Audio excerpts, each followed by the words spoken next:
Hello guys, for today's video gagawa tayo ng review dito sa nabili nating microphone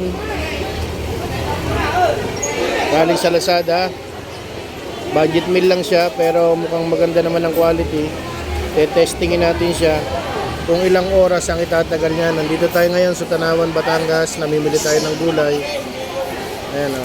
Namimili pala yung asawa ko habang ako nagbibideo lang dito.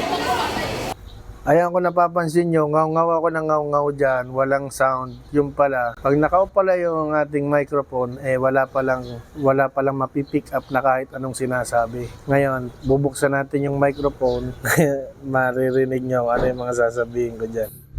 Ngayon, i-check natin kung ilang oras ang itatagal nito. Hindi natin siya papatayin mula dito sa Sambat, Tanawan hanggang doon sa ating lugar sa Barangay Timbaw. Okay. Hello. Ngayon i-check natin yung voice reduction niya kung ano yung epekto. Nakita ko sa YouTube, 2 click dito sa power button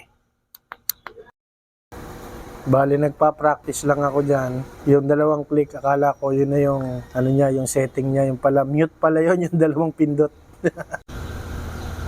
Yan, normal na siya. Okay.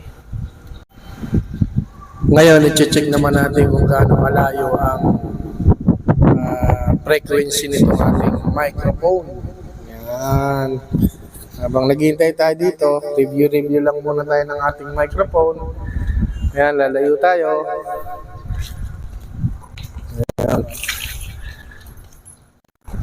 Ano kaya magiging resulta nito?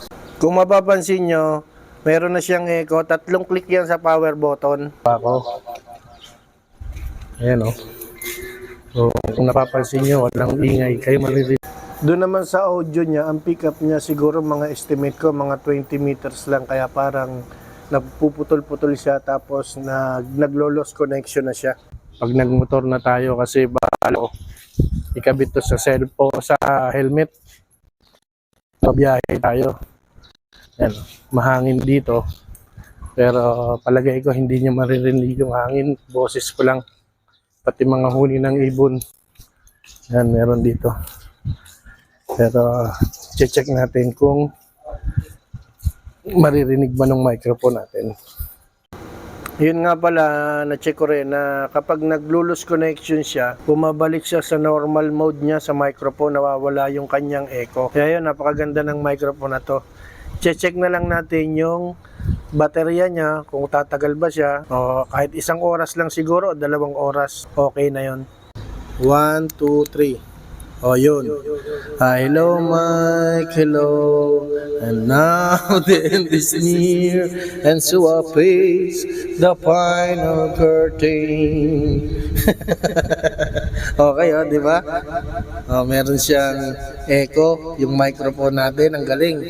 Kaya titingnan lang natin, i-check naman natin kung gaano katagal ito gagamitin. Meron nga pala siyang meron siyang sariling charger. Yung kanyang case, ito. Yung kanyang sariling charger.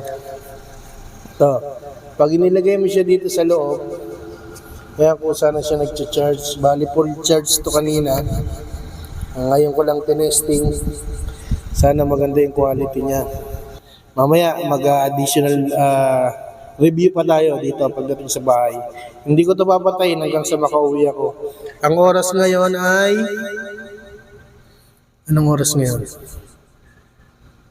12:09 ng umaga.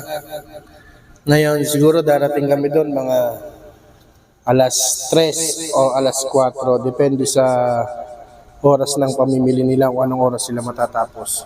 Kalimitan na maalis kami dito alas 2 ng hapon hanggang bago mag alas 3 ng hapon. Yon. Update ko kayo mga kapatid.